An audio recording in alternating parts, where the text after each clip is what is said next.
राज्यभरातील सर्व शेतकरी बांधवांसाठी अतिशय महत्त्वाची बातमी या ठिकाणी समोर आली आहे। खास करून जे शेतकरी बांधव पीक विम्याची प्रतीक्षा करत असतील तसेच ज्या शेतकरी बांधवांच्या खात्यावरती अद्याप देखील नुकसान भरपाईची रक्कम जमा झालेली नसेल, तर अशा सर्व शेतकरी बांधवांसाठी या ठिकाणी महत्त्वाची अपडेट आता समोर आली आहे। नमस्कार शेतकरी मित्रांनो, अतिवृष्टीमुळे भरपूरशा शेतकरी बांधवांचे मोठे नुकसान झालेले होते। तुम्हाला देखील माहीतच असेल की खरीप हंगाम 2025 मध्ये अतिवृष्टीमुळे शेती पिकांचे आतून नुकसान झाले होते। या पार्श्वभूमीवरती राज्य सरकारने शेतकरी बांधवांना मदत करण्याकरिता शेतकरी बांधवांना आर्थिक आधार मिळावा म्हणून राज्य सरकारने शेतकरी बांधवांसाठी महत्त्वाचा या ठिकाणी निर्णय घेतला आणि त्यानुसार आता राज्य सरकारने शेतकरी बांधवांसाठी 31,628 कोटींचं पॅकेज हे जाहीर केलं होतं।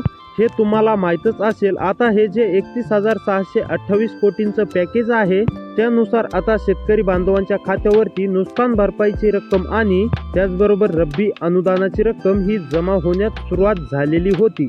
आता सरकारनं कोणती घोषणा केली होती तर नुकसानग्रस्त शेतकरी बांधवांच्या बँकेच्या खात्यावरती नुकसान भरपाईची रक्कम आणि रब्बी अनुदानाची रक्कम आणि पीक विम्याची रक्कम जमा झाली पाहिजे, अशी घोषणा स्वतः राज्याचे मुख्यमंत्री म्हणजेच की देवेंद्र फडणवीस यांनी या ठिकाणी घेतली होती। आता राज्यातील शेतकरी बांधवांचे नुकसान झाले होते, त्या पार्श्वभूमीवरती सरकारनं पत्रकार परिषद घेतली होती।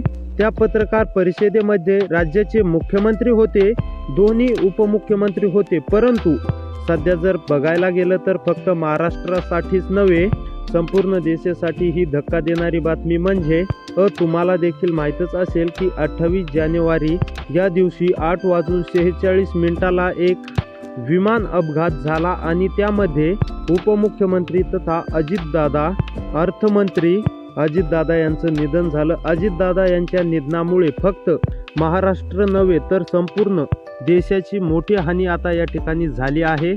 आता शेतकरी बांधवांसाठी देखील अजितदादा यांनी खूप कार्य केले होते। शेतकरी बांधवांच्या प्रश्नांची जाण असणारा नेता अजितदादा होता, परंतु त्यांच्या या निधनामुळे म्हणजेच की महाराष्ट्राची या ठिकाणी मोठी हानी या ठिकाणी झाली आहे। अजितदादा यांना भावपूर्ण श्रद्धांजली। तर आता आपल्या विषयाकडे वळूयात। तर आता आपण काय पाहत होतो तर राज्य सरकारनं पत्रकार परिषद घेतली होती। तर का घेतली होती तर राज्यातील शेतकरी बांधवांचे अतिवृष्टीमुळे नुकसान या ठिकाणी झाले होते। कधी नुकसान झाले होते तर खरीप हंगाम 2025 मध्ये राज्यातील शेतकरी बांधवांचे आतून अतिवृष्टीमुळे या ठिकाणी नुकसान झाले होते।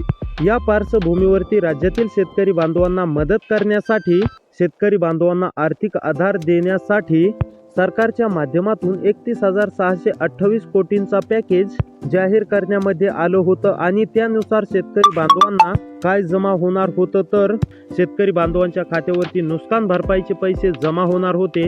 नुकसान भरपाईच्या पाठोपाठ शेतकरी बांधवांच्या खात्यावरती रब्बी अनुदानाचे पैसे हे जमा होणार होते आणि त्या पाठोपाठ शेतकरी बांधवांच्या खात्यावरती आणि पीक विम्याची रक्कम देखील त्या पाठोपाठ शेतकरी बांधवांच्या खात्यावरती जमा केली जाणार होती। आता सरकारनं केलेल्या घोषणेप्रमाणे राज्यातील साधारणतः 92% शेतकरी बांधवांच्या खात्यावरती नुकसान भरपाईची रक्कम आणि रब्बी अनुदानाची रक्कम जमा झाली। कदाचित तुमच्या देखील खात्यावरती नुकसान भरपाईची रक्कम आणि रब्बी अनुदानाची रक्कम ही जमा झाली असेल। आता राज्यातील बहुतांश शेतकरी बांधवांच्या खात्यावरती नुकसान भरपाईची रक्कम आणि रब्बी अनुदानाची रक्कम जमा झाल्यानंतर असा प्रश्न या ठिकाणी उपस्थित झाला होता। कोणता प्रश्न उपस्थित झाला होता तर पीक विम्याची रक्कम कधी जमा होणार, कारण की सरकारनं पीक विमा देण्याची देखील घोषणा केली होती। आता सरकारनं केलेल्या घोषणेप्रमाणे नुकसान भरपाईची रक्कम, रब्बी अनुदानाची रक्कम ही वाटप करण्यामध्ये आली। मग सरकारनं पीक विमा देण्याची घोषणा केली होती। आता सरकारनं केलेले पीक विमा घोषणा देण्याची ही नेमकी हवेतच गेली का, असा देखील शेतकरी बांधवांमधून या ठिकाणी प्रश्न आहे। कारण खरं तर हो जो पीक विमा आहे म्हणजेच की खरीप 2025चा जो हा पीक विमा आहे हा खरं तर डिसेंबर महिन्यामध्ये शेतकरी बांधवांच्या खात्यावरती जमा होणे अपेक्षित होते। त्यानंतर असं सांगण्यामध्ये आलं, स्वतः कृषी विभागाच्या माध्यमातून असं सांगण्यामध्ये आलं होतं की जानेवारी महिन्यामध्ये शेतकरी बांधवांच्या खात्यावरती पीक विम्याची विम्याचे पैसे जमा होतील. आता जानेवारी महिना संपला तरी देखील शेतकरी बांधवांच्या खात्यावरती पीक विम्याचा 1 रुपया सुद्धा जमा झाला नाही आणि आता फेब्रुवारी महिना या ठिकाणी सुरू झाला आहे. मग या फेब्रुवारी महिन्यामध्ये तरी शेतकरी बांधवांच्या खात्यावरती पीक विमा या ठिकाणी जमा होणार का, हे देखील जाणून घेणं अत्यंत आवश्यक आहे. आता तर बघा, आपण सर्व काही माहिती बघणार आहोत, परंतु सर्वात अगोदर आपण या ठिकाणी ज्या शेतकरी बांधवांच्या अद्याप देखील नुकसान भरपाईची रक्कम आणि रब्बी अनुदानाची रक्कम जमा झाली नसेल तर अशा शेतकरी बांधवांनी काय केले पाहिजे आणि अशा शेतकरी बांधवांच्या खात्यावरती नुकसान भरपाईचे पैसे नेमके कधी जमा होणार हे देखील सुरुवातीला पाहण्याचा प्रयत्न करू आणि त्यानंतर पीक विम्याची रक्कम देखील कधी जमा होणार हे देखील पाहण्याचा प्रयत्न करू. आणि आता फक्त त्यासाठी थोडासा वेळ काढून व्हिडिओला शेवटपर्यंत पाहण्याचा प्रयत्न करा.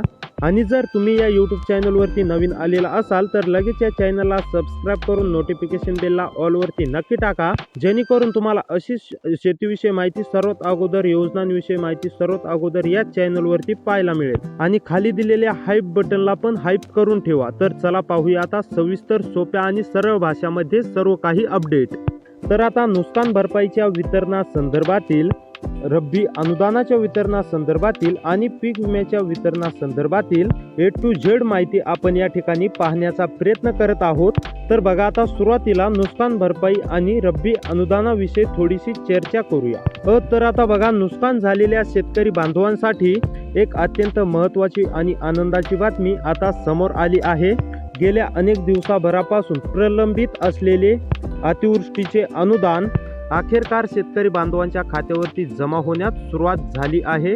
आता ज्या देखील शेतकरी बांधवांच्या खात्यावरती पैसे जमा झाले नव्हते, म्हणजेच की नुकसान झालेले शेतकरी बांधवांना आणि रब्बी अनुदानाचे पैसे, त्याचबरोबर नुकसान भरपाईचे पैसे ज्या देखील शेतकरी बांधवांच्या खात्यावरती जमा झाले नव्हते, तर अशा सर्व शेतकरी बांधवांच्या खात्यावरती अखेरकार पैसे जमा होण्यास सुरुवात झाली आहे. ज्या शेतकरी बांधवांच्या खात्यावरती नुकसान भरपाईचे आणि रब्बी अनुदानाचे पैसे या ठिकाणी जमा झाले नव्हते, तर आता अशा शेतकरी बांधवांना काळजी किंवा चिंता करण्याची काहीच गरज नाही, कारण की आता अखेरकार आता पैशांचे वाटप या ठिकाणी शेतकरी बांधवांच्या खात्यावरती सुरू झाले आहे. परंतु शेतकरी बांधवांनी काही कामे करणे हे अत्यंत आवश्यक आहे. आता ज्या शेतकरी बांधवांच्या खात्यावरती पैसे जमा झाले नव्हते, तर कोणते पैसे, नुकसान भरपाईचे पैसे आणि रब्बी अनुदानाचे पैसे ज्या देखील शेतकरी बांधवांच्या खात्यावरती जमा झालेले नाहीत, तर अशा शेतकरी बांधवांच्या खात्यावरती पुन्हा आता नुकसान भरपाईचे पैसे आणि रब्बी अनुदानाचे पैसे जमा होण्यास सुरुवात झाली आहे. आता बरेच काही शेतकरी बांधवांचा असा प्रश्न असेल की रब्बी अनुदान म्हणजे काय, तर सरकारनं केलेल्या घोषणेप्रमाणे नुकसान भरपाईची रक्कम किती, तर जिरायता पिकांसाठी हेक्टरी 8,500 रुपये अशा प्रकारे नुकसान भरपाई वाटप करण्यामध्ये आली होती. आता रब्बी अनुदान म्हणजे काय असा प्रश्न बरेच काही शेतकरी बांधवांना पडला असेल. तर बघा, खरीप हंगामाचे अतून नुकसान झाल्यानंतर रब्बी हंगामामध्ये शेतकरी बांधवांना थोडाफार आर्थिक आधार देण्यासाठी सरकारनं रब्बी अनुदान देण्याची घोषणा केली होती. परंतु आता हे पाहूया, रब्बी आणि अतिवृष्टी नुकसान झालेल्या शेतकरी बांधवांना तर पैसे मिळणार आहेत, परंतु नेमके पीक विमा कधी जमा होणार, कोणत्या जिल्ह्यात पीक विम्याचं वितरण होणार आहे ते पाहूया. तर आता या ठिकाणी नंबर 1 वरती आहे धाराशिव मधील आता सर्व शेतकरी बांधवांना पीक विमा रक्कम या ठिकाणी 17,000 म्हणजेच की 17,500 रुपये जमा केली जाणार आहे. त्यानंतर छत्रपती संभाजीनगर मधील सुद्धा सर्व शेतकरी बांधवांना पीक विमा रक्कम जमा केली जाणार आहे. त्यानंतर अहमदनगर मधील सुद्धा सर्व शेतकरी बांधवांना पीक विमा रक्कम जमा केली जाणार आहे. त्यानंतर अमरावती मधील सुद्धा सर्व शेतकरी बांधवांना पीक विमा रक्कम या ठिकाणी जमा केली जाणार आहे. त्यानंतर अकोला मधील सुद्धा सर्व शेतकरी बांधवांना कसलीच काळजी चिंता करण्याची गरज नाही. अकोला मधील सुद्धा सर्व शेतकरी बांधवांना पीक विमा रक्कम जमा केली जाणार आहे. त्यानंतर गोंदिया मधील सुद्धा सर्व शेतकरी बांधवांना काळजी किंवा चिंता करण्याची गरज नाही. गोंदिया मधील सुद्धा सर्व शेतकरी बांधवांना पीक विमा रक्कम 17,500 रुपये या ठिकाणी जमा केली जाणार आहे. त्यानंतर जळगाव मधील सुद्धा सर्व शेतकरी बांधवांना पीक विमा रक्कम 17,500 रुपये या ठिकाणी जमा केली जाणार आहे। जळगावमधील जर शेतकरी असाल, जळगावमध्ये राहून शेती करत असाल तर तुम्हाला कसलीच काळजी शक्यतो चिंता करण्याची गरज नाही। जळगावमधील सुद्धा सर्व शेतकरी बांधवांना पीक विमा रक्कम या ठिकाणी जमा केली जाणार आहे। त्यानंतर ठाणेमधील सुद्धा सर्व शेतकरी बांधवांना आता पीक विमा रक्कम जमा केली जाणार आहे। ठाणेमधील जर शेतकरी असाल तर काळजी किंवा चिंता करण्याची गरज नाहीये। त्यानंतर जालनामधील सुद्धा सर्व शेतकरी बांधवांना पीक विमा रक्कम जमा केली जाणार आहे। त्यामुळे शेतकरी बांधवांनो, अशी व्हिडिओ पाहण्यासाठी आपल्या चॅनलला सबस्क्राईब करा। भेटूया पुढच्या व्हिडिओमध्ये।